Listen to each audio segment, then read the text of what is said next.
நண்பர்களுக்கு வணக்கம். நமக்கு தொடர்ந்து ஈரானோட அப்டேட் பேசிக்கிட்டே இருக்கோம். இப்போ நடந்துக்கிட்டு இருக்க விஷயத்தெல்லாம் பார்த்தோம்னா, அ அமெரிக்காவோட தாக்குதல், அட்டாக் சீக்கிரம் வருமோ அப்படின்னு ஒரு சந்தேகம் வருது. அது இல்லாம, அ ஈரானோட முக்கிய தலைவர் இந்தியாவ பத்தி என்ன சொல்லியிருக்கார் அப்படிங்கிற விஷயம். அதுபோக சைனா, பிரிட்டன், துருக்கி, இந்தியா இவங்கெல்லாம் என்ன சொல்லியிருக்காங்க அப்படின்ற ஏன்னா இதெல்லாம் சேர்த்து வச்சு பார்க்கும்போது தான் நமக்கு உண்மையிலே ஒரு பெரிய பயம் சேருது. என்ன நடக்க போகுது அப்படிங்கிற விஷயத்த நம்ம உண்மையிலேயே பார்க்கும்போது ஒரு மாதிரி இருக்கு. சரி அது. அது இல்லாம நம்ம ஹர்மோஸ் பத்தி நிறைய பேசிட்டோம். ஹர்மோஸ் ஜலசந்தி அது நீரிணை. இப்போ ரெட் சி பக்கத்துல இருக்கக்கூடிய பாப் எல் மந்திப் அப்படின்ற அந்த ஜலசந்தி அல்லது நீரிணை. அத பத்தின கம்ப்ளீட் ஓரளவு டீட்டெயில் இப்போ பேச போறோம். ஏன்னா, இதுவுமே எவ்வளோ இப்ப ஹர்மோஸ் எவ்வளோ முக்கியமோ, கிட்டத்தட்ட அதே அளவுக்கு முக்கியம் இதுவுமே. இந்த பாப் எல் மந்திப் அப்படின்னு சொல்லி அத பத்தி பேசப் போறோம். நான் கசாலி. கசாலி டிகோட்ஸ். இப்ப நம்பர் 1 என்னன்னா, இன்னைக்கு என்ன தகவல் வந்திருக்கு அப்படின்னா, கத்தார் அண்ட் ஓமான் அவங்க அஃபிஷியலி அனௌன்ஸ் பண்ணியிருக்காங்க. என்ன பண்ணியிருக்காங்கன்னா, நாங்க எங்களோட தளங்கள வான்பரப்ப ஈரான தாக்குறதுக்கு அமெரிக்காவுக்கு குடுக்க மாட்டோம். It is gone. முடிஞ்சு போச்சு. அப்படின்னு சொல்லி அனௌன்ஸ் பண்ணியிருக்காங்க. என்னன்னா, ஒவ்வொருத்தருக்குமே யோசிப்பாங்க. இது நம்ம பண்றது கரெக்ட்டா? தப்பா? ஈரானை எதிர்க்கிறதா? அல்லது யுஏஇ, சவுதி அரேபியா இப்ப நம்ம சண்டை போடுறதா வேணாமா? இல்ல ஏமன் கூட என்ன பண்றது? அப்படின்னு ஒவ்வொருத்தரும் ஒவ்வொரு மாதிரி யோசிப்பாங்கல்ல. இப்ப ரொம்ப பேசுபொருளா ரொம்ப முக்கியமான ஒரு எபி சென்டர்ன்னு சொல்லுவாங்க இல்லையா? நாயகமா இருக்கக்கூடிய ஒரு பிரச்சனைக்குரிய ஒரு இடமா இருந்தா, இப்ப இருக்கிறது அ ஈரான். ஸோ அதை எதிர்த்து நம்மளால என்ன செய்ய முடியும்? ஏன்னா அதோட அ வச்சிருக்கக்கூடிய ஆயுதங்களோட அளவு அபரிமிதமான அளவு இருக்கு. ஸோ அது ஒண்ணு. அது போக அ இன்னைக்கு அவங்க என்ன பண்ணியிருக்காங்க, இன்னைக்கு நேத்து 2 இடத்துல அ ஒரு ஒரு புதுவிதமான மிசைல் அத டெஸ்ட் பண்ணியிருக்காங்க. செகண்ட் டெஸ்ட் பண்ணியிருக்காங்க. First test, second test. அந்த டெஸ்ட் பண்ண அந்த வீடியோ பார்த்தீங்கன்னா, அப்படி ஆரம்பிக்குது.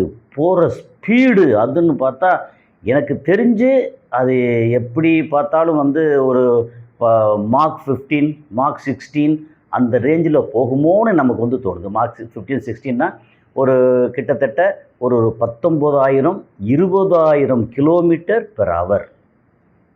அப்படின்ற அளவுக்கு போகுமோன்னு நமக்கு தோணுது. அதோட வீடியோ பார்த்தாலே நமக்கே பிரமிப்பா இருக்கு.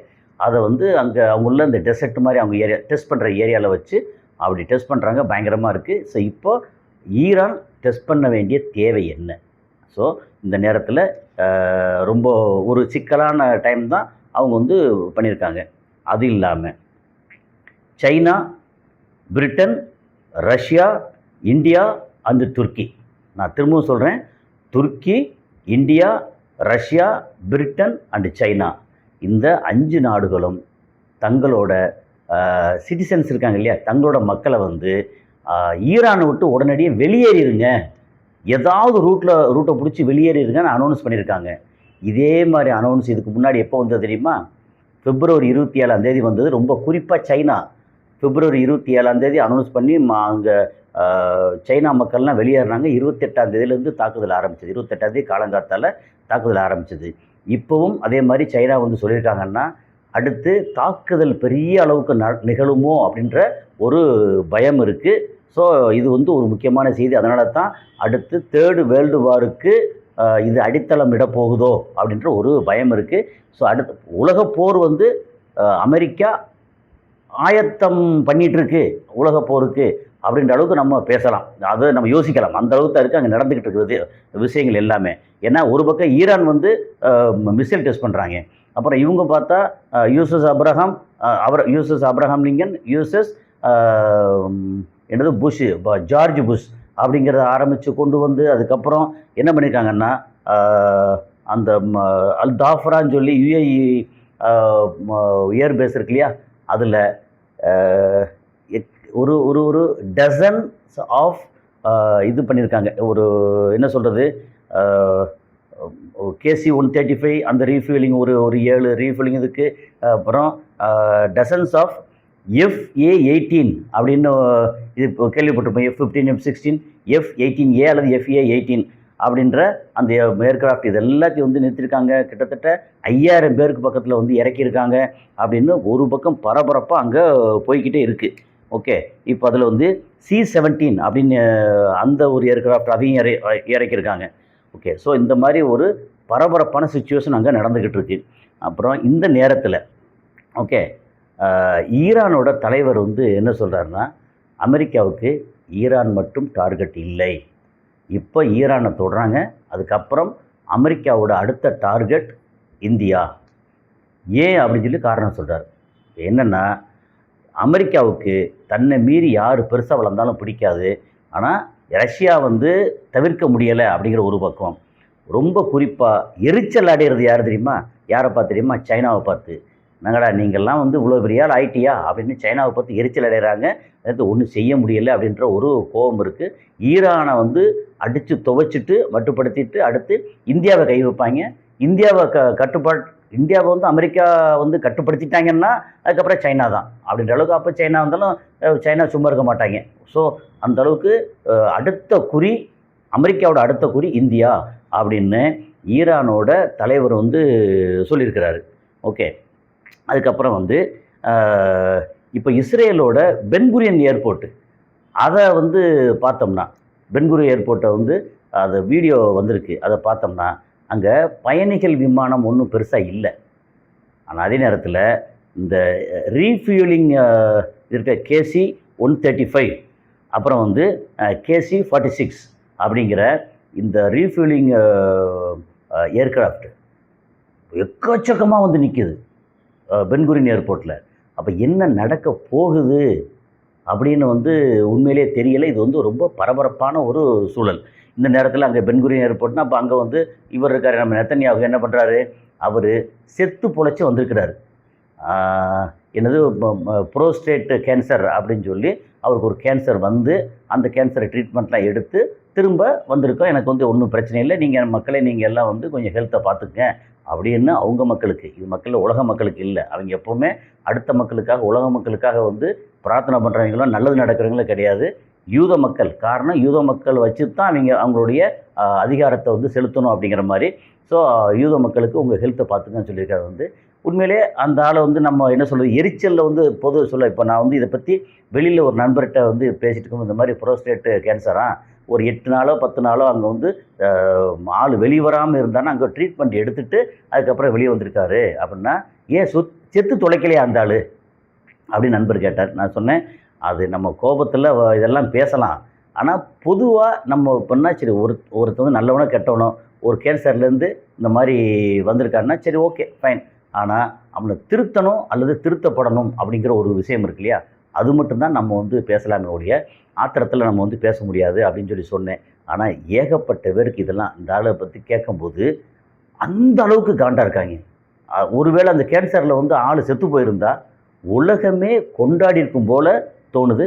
அவ்வளோ மோசமான கெட்ட பேர் எடுத்திருக்காப்புல இந்த ஆள் பெஞ்சமின் நெத்தன்யாகு அப்படின்ற ஆள். இதே இதை கிட்டத்தட்ட அங்கே வந்து ட்ரம்ப் வேறு. ட்ரம்ப் வந்து என்னடா பண்ணுறதுன்னு தெரியாமல் ஏகப்பட்ட பேர் திரும்ப திரும்ப ஓட்டு போடுறாங்க, இந்த ஆளு சரியில்லை, இவர் வந்து கூடி சீக்கிரம் ட்ரம்ப்பை வந்து அங்கே இம்பீச் பண்ணி பதவி விலக செய்யணும் அப்படின்ற மாதிரி வந்து பேசிகிட்டு இருக்காங்க. ஒன்றும் நடக்கிற மாதிரி தெரியல. ஸோ அது ஒரு பக்கம். அதுக்கப்புறம் வந்து நம்ம பாப் எல் மந்திப் அப்படின்னு ஸ்ட்ரெயிட்டுங்கிறது வந்து ஜலசந்தி அல்லது நீரிணை. என்னென்னா ஒரு பக்கம் ரைட் சைடில் இந்த இந்த ஓமனுக்கு அந்த சைடில் ஈரானுக்கும் ஓமனுக்கும் இடையில் கிட்டத்தட்ட 33 கிலோமீட்டர் விட்டு அண்ட் 55 கிலோமீட்டர் லென்த்து அந்த ஒரு வளைஞ்ச ஒரு ஸ்ட்ரெயிட்டு குறுகிய நீரிணை. அது நம்ம நிறைய பேசிட்டோம், அதனால் அதை பற்றி ஒன்றும் சொல்ல வேண்டியதில்லை. அப்படியே இந்த பக்கம் இயற்கை வந்து எப்படி அமைச்சிருக்கு பாருங்கள். அப்படியே மேற்கு பக்கம் இங்கே வந்தாச்சுன்னா ஒரு பக்கம் ஏமன், ஓகே, அந்த பக்கம் ஜிபூட்டி அப்படின்னு இருக்குது. ஜிபூட்டிங்கிறது ஒரு சின்ன நாடு, ஓகே, அது டி ஆரம்பிக்கும், டி ஜிபூட்டி. அதை சொல்லும்போது ஜிபூட்டி அப்படின்னு சொல்கிறது. ஸோ ஒரு பக்கம் ஏமன், இன்னொரு பக்கம் ஜிபூட்டி. ஜிபூட்டிக்கு மேலே வந்து எரிட்ரியா அப்படின்னு சொல்லி ஒரு ஆப்பிரிக்கன் நாடு. அப்புறம் ஜிபூட்டிக்கு கீழே வந்து சோமாலியா அப்படின்ற நாடு. நான் ஏற்கனவே 2-3 நாளைக்கு முன்னாடி சொல்லியிருந்தேன். இது மாதிரி சோமாலியா தான் அந்த பக்கம் வரக்கூடிய இஸ்ரேல் கப்பல்களை பூரா தாக்க போகிறோம் அப்படின்னு சொன்னாங்க. ஏன்னா சோமாலியா கடற்கொள்ளையர்கள் வந்து ஏற்கனவே ரொம்ப ஃபேமஸ்ஸு. அவங்க நினச்சா எந்த கப்பலையும் தடுத்து நிறுத்துவாங்க அப்படின்னு உலக மக்களுக்கு தெரியும். உலக மக்கள் அந்த கப்பல் சம்மந்தப்பட்ட அவங்களுக்கு எல்லாருக்கும் தெரியும். இந்த மாதிரி சோமாலியா கடற்கொள்ளை வர்றாங்கன்னா அவங்களுக்கு என்ன கொடுக்கணுமோ அதையும் கையோடு எடுத்து போங்கப்பா. அவங்க கேட்டாங்கன்னா கேட்ட தொகையை வந்து ரேன்சம் என்ன இருக்கோ அதை எல்லாத்தையும் கொடுத்து அவங்களை அனுப்பிச்சி விட்ருங்கப்பா அப்படின்றது. இல்லைன்னா போட்டு தாக்கிடுவாங்க. மாலுமிகளாக இருக்கட்டும், கூட அங்கே வேலை செய்கிற ஆட்கள் எல்லாத்தையும் போட்டு தாக்கிட்டாங்கன்னா முடிஞ்சு போச்சு. அதனால் அதெல்லாம் பண்ணாதீங்க அப்படின்னு சொல்லி அங்கே சொல்லி அதுக்கு அவங்களுக்குன்னு கொள்ளைக்காரங்களுக்குன்னு ஒரு பெரிய அமௌண்ட்டு டாலர்ஸு இல்லை உணவு பொருள் அப்படி இப்படின்னு நிறையா வந்து கொண்டு போவாங்க அப்படின்னு கேள்விப்பட்டிருக்கேன். அந்த பக்கம் போகிற கப்பல்கள் நிறையா அப்படி அங்கே நடக்கும்னு கேள்விப்பட்டிருக்கேன். ஸோ பாபல் மந்திப்புங்கிறது வந்து ரொம்ப குறுகிய பகுதி. அதில் கீழே சோமாலியா, மேலே வந்து எரிட்ரியா, கரெக்டாக வந்து முட்டிட்டு நிற்கிறது வந்து அங்கே இதில் நம்ம ஜிபூட்டி அப்படின்ற ஒரு நாடு. சரி, இதை பற்றின டீட்டெயில் எப்படின்னா, கரெக்டாக அந்த குறுகிய இடம் அதோட மொத்த நீளம் பார்த்தோன்னா மொத்த அகலம், அதாவது அந்த விட்டு பார்த்தோம்னா அங்கே 33 கிலோமீட்டர், இங்கே வந்து 32 கிலோமீட்டர், இன்னும் எக்ஸாக்டாக பண்ணால் ஒரு 30 கிலோமீட்டர் விட்டு. ஓகே, 32ங்கிறது 20 மைல், அப்ராக்சிமேட்டாக 20 மைல் அல்லது 32 கிலோமீட்டர். அதில் ஒரு 5-6 கிலோமீட்டர் அது வந்து ஏமனுக்கும் அடுத்து ஒரு 6 கிலோமீட்டரை தாண்டி ஒரு சின்ன தீவு ஒன்று இருக்குது. அந்த தீவுக்கு பேர் வந்து பெரிம் ஐலாண்டு அப்படின்னு ஒரு PERIM பெரிம் ஐலாண்டுன்னு ஒரு சின்ன தீவு இருக்குது. அந்த தீவும் ஏமனோட சேர்ந்தது. அப்போ என்னென்னா அந்த பாபல் மந்திப்பில் போகும்போது அந்த ஏமனோட லேண்டு, அதுக்கப்புறம் ஒரு 5-5.5 கிலோமீட்டரை தாண்டி பெரிம் ஐலாண்டு. அந்த பெரிம் ஐலாண்டுக்கு அப்புறம் வந்து பெரிம் ஐலாண்டு ஒரு குறிப்பிட்ட அளவுக்கு ஒரு 5 கிலோமீட்டர் அந்த மாதிரி இருக்குன்னு வச்சுங்களேன். அதுக்கப்புறம் பார்த்தீங்கன்னா ஒரு 20 கிலோமீட்டர் அது வந்து விட்டு. அப்போது அந்த பாபல் மந்திப் ஸ்ட்ரெயிட் வந்து 2ஆக பிரிஞ்சிருக்கு. ஒன்று வந்து ஈஸ்டர்ன் சைடு கிழக்கு பகுதி வந்து பெரிம் ஐலாண்டுக்கும் ஏமனுக்கும் இடையில ஒரு குறுகிய பகுதி, ஒரு 5 கிலோமீட்டர் 5.5 கிலோமீட்டர். அதோட டெப்த் எவ்வளோன்னா வெறும் 30 மீட்டர் அல்லது 100 அடி வச்சுக்கலாம். அப்புறம் 98 அடி 100 அடி. ஸோ ஆழம் வந்து ஒன்லி 100 அடி. ஸோ ரொம்ப ஷேலோ ரூட் ஏரியா. அதுக்கப்புறம் அந்த பெரிம் ஐலாண்டு ஒரு சின்னதாக இருக்கு இல்லையா, அதுக்கு அடுத்து கிட்டத்தட்ட 20 கிலோமீட்டர் விட்டு. அதில் தான் வந்து கொஞ்சம் ஆழம் அதிகமாக இருக்குது. அங்கே தான் மெஜாரிட்டி ஆஃப் ஷிப்ஸ் எல்லாம் வந்து அங்கே கிராஸ் பண்ணணும். சரி, இப்போ பாப் எல் மந்திப், இல்லை ELL, பாப் எல் மந்திப் அப்படின்னா ஒரு அரபிக் வேர்டு. அந்த அரபிக் வேர்டுக்கு என்ன அர்த்தம் அப்படின்னு சொல்லி கேட்டோம்னா அவங்க என்ன சொன்னாங்கன்னா, கேட் ஆஃப் டியர்ஸ், அதாவது கண்ணீர் பாதை, அல்லது கேட் ஆஃப் கிரீஃப், ஒரு மனசு துக்கத்தில் இருப்போம் இல்லையா, கிரீஃப் அப்படின்னு சொல்லி. அதுக்கு சரியான தமிழ் என்ன, ஒரு மன வருத்தம். அந்த வருத்தம், துக்கம் அல்லது ரொம்ப ஒரு கஷ்டமான சூழல் இருக்கு இல்லையா, ஒரு கஷ்டத்தின் திறவுகோல் அல்லது கேட்டு, கஷ்டத்தின் பாதை அப்படின்னு வச்சுக்கலாம். அது கண்ணீர் பாதை அல்லது கஷ்டத்தின் பாதை அப்படிங்கிறது என்ன அப்படின்னா, அது வந்து ரொம்ப டேஞ்சரஸான ஒரு ஏரியா அந்த ரூட்டை போகிறது. ஆனால் அந்த டேஞ்சரஸான ரூட்டு தான் கிட்டத்தட்ட 60 லட்சம் பேரல் ஆஃப் ஆயில், அப்புறம் LNG, லிக்விட் நேச்சுரல் கேஸா, அந்த இது LNG, இது ரெண்டுமே 60 லட்சம் பேரல் எவ்ரிடே அந்த பக்கம் போகுது.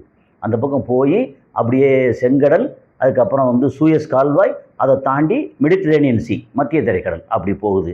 ஸோ இதுக்கு கீழே பார்த்திங்கன்னா கல்ஃப் ஆஃப் ஏடன், ஏமன் நாட்டில் இப்போ ஏடன்கிறது ஒரு முக்கியமான துறைமுகம். ஏன்னா அந்த ஏடன் வந்து நான் ஒவ்வொரு டைமில் போயிருக்கேன்.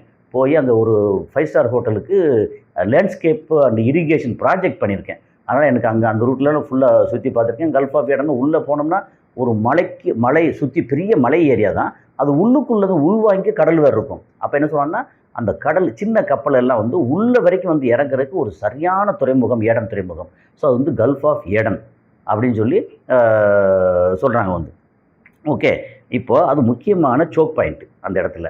அப்போ அதோட அகலம் 20 கிலோமீட்டர்னா 20 கிலோமீட்டரில் எப்படி நம்ம வந்து மரிடைமில் என்ன சொல்லுவாங்க, அப்படி கடல் இதில் என்ன சொல்லுவாங்கன்னா, இந்த பெரிம் ஐலாண்ட் இருக்கு இல்லையா, பெரிம் ஐலாண்டுக்கானது 10 கிலோமீட்ரு, அப்புறம் ஜிபூட்டிக்கான உரிமை வந்து அங்கேருந்து ஒரு 10 கிலோமீட்டர் அப்படி வச்சுக்கலாம். அப்போ மொத்த ஏரியாவில் ஈஸ்டர்ன் சைடில் இருக்கக்கூடிய அந்த ஸ்ட்ரெயிட் இருக்கு இல்லையா, அந்த நீரிணை, அது முழுக்க முழுக்க ஏமனுக்கு. வெஸ்டர்ன் சைடில் இருக்கக்கூடிய ஒரு 20 கிலோமீட்டர் இருக்கு இல்லையா, அதில் பாதி வந்து ஏமனுக்கு, மிச்ச பாதி. அப்போ போகும்போது எப்படின்னா மெஜாரிட்டி வந்து ஏமனுக்கு சொந்தமாக இருக்குது அந்த நீரிணை. அந்த நீரிணையைத்தான் யார் கட்டுப்படுத்திட்டு இருக்கா, கிட்டத்தட்ட கட்டுப்படுத்திட்டு வந்து ஏமனில் இருக்கக்கூடிய ஹவுத்தீஸ். ஹவுத்தீஸ் வந்து எல்லாருக்கும் தெரியும், ஈரானோட ப்ராக்சிஸ்னு சொல்லுவாங்க. ஆனால் ஹவுத்தீஸ் வந்து அந்த ஏமன் நாட்டோட பழங்குடியினர், ட்ரைபல்ஸ். ஓகே, அவங்க வந்து அந்த ஊர் அந்த அந்த மண்ணுக்கு சொந்தக்காரவங்க, ட்ரைபல்ஸ். ஸோ அவங்க கையில் வந்து அது இருக்குது அப்படின்றது இது வரைக்கும் வந்து ஒன்றும் அவங்க பண்ணலை. ஆனால் இப்போ எவ்வளோ போகுது அப்படின்னு சொல்லியாச்சுன்னா, இப்போது மொத்தம் ட்ரேடு இருக்கு இல்லையா, குளோபல் ட்ரேடுனா எத்தனை பில்லியன் யூஎஸ் டாலர், அது எத்தனை ட்ரில்லியன் அளவுக்கு போகுது, வருஷத்துக்கு போகுது அப்படின்னா, இல்லை மாதத்துக்கு எவ்வளோ போகுது, இல்லை டெய்லி எவ்வளோ போகுதுன்னு பார்த்தோம்னா, அதில் வந்து 10லேருந்து 12% உலகத்தோட மொத்த குளோபல் ட்ரேடு. அதில் என்னென்ன இருக்குன்னா, ஆயில் போகும், அதுக்கப்புறம் சைனாவில் உற்பத்தி ஆகுற எலக்ட்ரானிக் ஐட்டத்துலேருந்து, கார்மெண்ட்லேருந்து, எப்பவுமே அடிக்கடி சொல்கிறேன், எலக்ட்ரானிக் ஐட்டம்னா நீங்கள் லேப்டாப்லேருந்து, ஃபோன்லேருந்து, அதுலேருந்து, அப்புறம் வந்து என்விடியா ஆரம்பித்தா அது எல்லாம் எக்கச்சக்கமான பொருட்கள், கார்மெண்ட்ஸு, மருந்து பொருட்கள், அதுக்கப்புறம் மினரல்ஸ் வேறு நிறையா போகும். அங்கங்கே நாடுகளுக்கு தேவைப்படும் மினரல்ஸ், கப்பலாக மினரல்ஸ் போகும். அதுக்கப்புறம் ஃப்ரூட் ஐட்டங்கள், அப்புறம் வெஜிடபிள் ஐட்டங்கள், அதுக்கப்புறம் சாப்பாடு, அது உணவுப் பொருட்கள், பதப்படுத்தப்பட்டது, அதுக்கப்புறம் கடல்வாழ் இது இருக்கு இல்லையா, சீ ஃபுட்டு, அந்த ஐட்டம்னு எடுத்து எக்கச்சக்கமாக அங்கே போகுது. அது உலகத்தோட மொத்த ட்ரேடுலேயே அந்த இடத்துல மட்டும் 12% வரைக்கும் போகுதுன்னா அதோட முக்கியத்துவம். ஏன்னா உலகம் வந்து இந்த குறுகிய இடத்துல உலகம் இல்லை. அங்கே பார்த்தா இந்த அந்த பக்கம் ஆஸ்திரேலியா, நியூசிலாந்து இருக்குது. அங்கிட்டு பார்த்தீங்கன்னா ஃபாரிஸ்டில் நீங்கள் மலேசியா, சிங்கப்பூர், அந்த பக்கம் வந்து ஜப்பான் இருக்குது, தைவான் இருக்குது, அப்புறம் நார்த் கொரியா, சவுத் கொரியான்னு ஆரம்பித்து ஒரு பெரிய இதே இருக்குது. இப்போ பிலிப்பைன்ஸு, அது அந்த அந்த சைடில் இந்தோனேஷியா அப்படின்னு அந்த ஒரு பக்கம். இங்கிட்டு பார்த்தீங்கன்னா ஆப்பிரிக்காவில் எக்கச்சக்கமான நாடுகள் இருக்குது. அங்கே மேலே பார்த்தீங்கன்னா சவுத் அமெரிக்காவில் நிறையா இருக்குது, நார்த் அமெரிக்கா நிறையா இருக்குது. இதெல்லாம் மொத்தத்துக்கு வந்து மொத்த ட்ரேடு பார்த்தீங்கன்னா அதில் 12% இந்த ரூட்டில் மட்டும் போகுது. அப்படின்னா இதோட முக்கியத்துவம் ஏன்னா இவ்வளோ தூரம் ஏன் டீட்டெயில் சொல்கிறேன்னா, 12% ட்ரேடு அப்படின்னு இல்லை, 12% எவ்வளோ முக்கியமான இந்த இடம் இந்த அப்படிங்கிறது.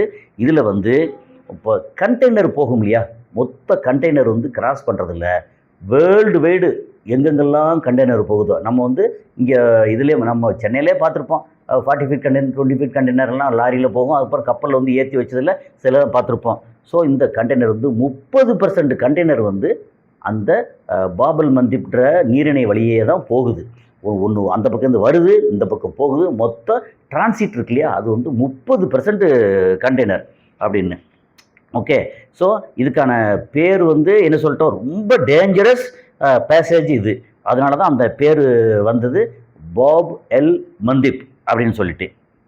ஓகே, இப்போ வந்து இதோட லென்த்து பார்த்தோம்னா எப்படி, இப்போ நமக்கு வந்து ஹர்மோஸ் இப்போ சொல்லும்போது 33 கிலோமீட்டர் விட்டு, அப்புறம் 55 கிலோமீட்டர் லென்த்து அப்படி சொன்னோம்னா, இது வந்து மொத்தத்துக்கு எடுத்தோம்னா 32 கிலோமீட்டர் விட்டு, அதில் இடையில ஒரு 4-5 கிலோமீட்டர் வந்து ஒரு ஐலாண்ட் இருக்குது, அதை கழிச்சிட்டோம்னா 25 கிலோமீட்டர் வச்சுக்கோமே. ஒரு ஈஸ்டர்ன் சைடு வெஸ்டர்ன் சைடு மொத்தத்துக்கு வந்து 32 கிலோமீட்டர், அதில் 5 கிலோமீட்டர் கழிச்சிடலாம். ஓகே, அப்புறம் லென்த்துன்னு எடுத்தாச்சுன்னா 112 கிலோமீட்டர் அப்படின்னு சொல்லி டீட்டெயில் இருக்குது. 60 கிலோமீட்டர் மைலா, 60 மைல் அல்லது 112 கிலோமீட்டர் லென்த்து. ஸோ இந்த லென்த்து. அதுக்கப்புறம் வந்து கீழே பார்த்தீங்கன்னா கல்ஃப் ஆஃப் ஏடன், அதுக்கப்புறம் இந்திய பெருங்கடல் போயிடும். அங்கிட்டு மேலே போனோம்னா செங்கடல், சூயஸ் கால்வாய், அதுக்கப்புறம் மத்திய தரைக்கடல் அப்படி போயிடும். ஸோ இது வந்து முக்கியமான ஒரு ஜலசந்தி. ஏன்னா இதை பற்றி டீட்டெயில் எடுத்து பேசுகிறோம் அப்படின்னா அடுத்து இதை பற்றி நிறைய பேச வேண்டிய தேவை இருக்கும். அப்போது நமக்கு மனசுக்குள்ளே என்னென்னா, ஹர்மோஸை பற்றி இப்போது நம்ம மக்களுக்கு எல்லாருக்கும் தெரியும். ஏன்னா அந்த கேஸு பிரச்சனை, பெட்ரோல் பிரச்சனை எல்லாம் வந்துருச்சு. இப்போல்லாம் ஆட்டோவில் வந்து சிஎன்ஜி கேஸ் இல்லை அப்படின்னு சொல்லி நிறைய ஆட்டோக்கள் ஓடாமல் நிற்குது, நிறைய பிரச்சனை இருக்குது. இதை தாண்டி அடுத்து பாபல் மந்திப் ஸ்ட்ரெயிட்டை பற்றி, அந்த நீரிணை அல்லது ஜலசந்தி, இதை பற்றி அடிக்கடி பேச வேண்டிய தேவை இருக்குன்னு நினைக்கிறேன். ஆனால் அந்த பேச தேவை இருக்குமா இருக்காதான்னு தெரியல. ஏன்னா அமெரிக்கா படுத்துகிற பாடு. இதில் அப்பாஸ் ஆராய்ச்சி வந்து இஸ்லாமாபாத் போயிருக்கிறாரு, பேச்சுவார்த்தை தான் போயிருக்காருன்றாங்க. ஆனால் அவங்க ஈரான்லேருந்து வந்திருக்க அதுலேருந்து அந்த நியூஸ்லேருந்து வந்திருக்க தகவல் என்ன அப்படின்னா, இல்லை அவர் வந்து ரெகுலர் விசிட், அவர் வந்து வெளியுறவுத்துறை அமைச்சர் இல்லையா, ரெகுலர் விசிட் வந்து மஸ்கட்டுக்கும் போகிறாரு, மாஸ்கோவுக்கும் போகிறாரு, இஸ்லாமாபாத்துக்கும் போகிறாரு. அது வந்து ரெகுலர். இது வந்து அமெரிக்காவோட பேச்சுவார்த்தைக்கு போகலை அப்படின்னு அவங்க சொல்லியிருக்காங்க. அப்புறம் இன்னொரு சைட்லேருந்து என்ன சொல்லியிருக்காங்கன்னா, இல்லை பேச்சுவார்த்தைக்கு போயிருக்காங்க அப்படின்னாங்க. என்ன வந்தாலும் பேச்சுவார்த்தை போய் பிரச்சனை இல்லாமல் வந்து முடிஞ்சா சரி. ஆனால் பேச்சுவார்த்தைன்னு உட்கார வச்சுட்டாங்கன்னா அமெரிக்கா வந்து பயங்கரமாக அடிப்பாங்க. அது வந்து ஈரானுக்கும் தெரியும், உலக நாடுகளுக்கு பூரா தெரியும். துரோகிகள் முதுகில் குத்துறவங்க அதில் நம்பர் 1 வந்து அமெரிக்கா அப்படின்னு சொல்லி. அதனால் பேச்சுவார்த்தைக்கு பெருசாக போக மாட்டாங்க அப்படின்னு தான் நானும் நினைக்கிறேன். ஏன்னா இவங்க வந்து இப்போ மிசைல் வந்து ரெடி பண்ணுறதா இருக்கட்டும், கன்னி வெடியை வந்து அங்கே ஹர்மோஸ் உள்ள பயங்கரமாக போட்டுக்கிட்டு இருக்காங்க. கன்னி வெடியை இது பண்ணுவாங்க, பிளான் பண்ண சொன்னாங்க இல்லையா, கன்னி வெடியெல்லாம் புதைக்கிறது வந்து நம்ம நிலத்தை புதைக்கிறது இல்லை, கடலுக்குள்ளே போடுற கன்னி வெடி. அது வந்து ஹைப்ரிட் கன்னி வெடி அப்படின்றாங்க. அது ரொம்ப சென்சாரை வச்சு ஒரு மாதிரி அரேஞ்ச் பண்ணணும்னு. எது எப்படி பார்த்தாலும் தங்களை காத்துக்கிறதுக்கு எல்லா வகையான வேலையும் ஈரான் பண்ணுறாங்க. அடிக்கிறதுக்காக அமெரிக்கா வந்து அவங்க வேலையும் காட்டுறாங்க. இந்த இடத்துல வந்து இஸ்ரேலை பற்றி பெருசாக பேச்சு ஒன்றும் இல்லை. ஆனால் அவங்களும் சேர்ந்து அடிக்கிறதுக்காக ஏகப்பட்ட ப்ரிப்பரேஷன் பண்ணுறாங்கன்ற கேள்வி, என்னென்ன ப்ரிப்பரேஷன் டீட்டெயில் வந்து முடிஞ்சால் அடுத்தடுத்த காணொலிகளை வந்து நம்ம பேசுவோம். ஸோ நம்மளுடைய விருப்பமெல்லாம் என்னென்னா, வழக்கம் போல தான் போர் நிகழக்கூடாது அப்படிங்கிறது தான். ஆனால் அமெரிக்கா பண்ணுற வேலையெல்லாம் பார்த்தோம்னா போர் உலக போராக வந்துருமோன்னு ஒரு பயம் இருக்குது. ஸோ அடுத்த காணொலி சந்திப்போம். நன்றி.